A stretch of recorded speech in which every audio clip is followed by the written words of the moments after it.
പൂർണ്ണമായിട്ടും ഇറാനെ നശിപ്പിക്കുക. അതായത് ഒരു രീതിയിലുള്ള ആയുധങ്ങൾ, അതായത് ലോങ് റേഞ്ച് ആയുധങ്ങൾ, ഇതേപോലുള്ള സംഭവങ്ങളും ഇറാൻ്റെ മുകളിൽ നിന്നും വൈപ്പ് ഔട്ട് ചെയ്ത് മാറ്റുക.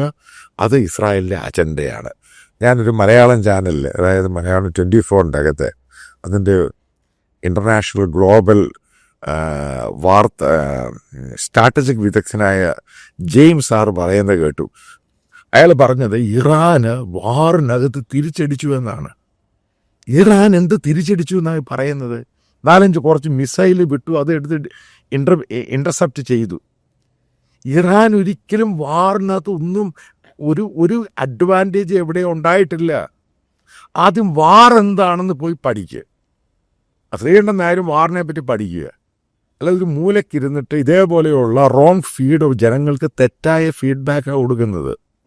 ആദ്യം വാറിനെ പറ്റി പഠിച്ച് മനസ്സിലാക്കുക. എങ്ങനെയാണ് ഇസ്രായേലിൻ്റെ കയ്യിലുള്ള എക്യുപ്മെൻസും വെപ്പൺസും എങ്ങനെയാണ് അതിൽ ഉപയോഗിക്കുന്നത്, അതിൻ്റെ അകത്തുള്ള സ്ട്രാറ്റജിക് ബെനിഫിറ്റ് നോക്കുക. എന്നിട്ടാണ് ഈ വാറെന്ന് പറഞ്ഞ സംഭവത്തെ പറ്റി വിലയിരുത്തേണ്ടത്. 11 ദിവസം കൊണ്ട് ഇറാൻ്റെ ഡിഫൻസ് എന്ന് പറഞ്ഞതും ഒഫൻസ് എന്ന് പറഞ്ഞ സാധനം പൂർണ്ണമായിട്ടും സീറോയിലോട്ട് പോയി. ഇതാണ് ഉണ്ടായത്. പിന്നെ അവരെന്ത് നേട്ടമായി നേടിയെന്ന് പറയുന്നത്? പിന്നീട് അവിടെ ഇത്രയും വലിയ പ്രക്ഷോഭം ഉണ്ടാകുന്നു, ജനങ്ങൾ ഇളകുന്നു. അതിൻ്റെ അകത്ത് എന്ത് നേട്ടമാണ് ഇറാനിൽ വാറിലുണ്ടായത്? അതായത് വെറും തള്ളലും ബോസ്റ്റിങ്ങും അല്ല വാറ് ഗ്രൗണ്ടിലാണ് വാർ ഉണ്ടാകുന്നു, അതിൻ്റെ റിസൾട്ട് കിട്ടുന്നത്. ഇതാണ് ഞാൻ കൃത്യമായിട്ട് പറയുന്നത്. മറ്റൊരു കാര്യം കൂടെ പറയുന്നു. വാർ ഉണ്ടാകുവാണെങ്കിൽ ഞാൻ കൃത്യമായിട്ട് പറയാം, ഇസ്രായേൽ ഇപ്രാവശ്യം കംപ്ലീറ്റായിട്ട് കയറി ബുൾഡോസ് ചെയ്യും.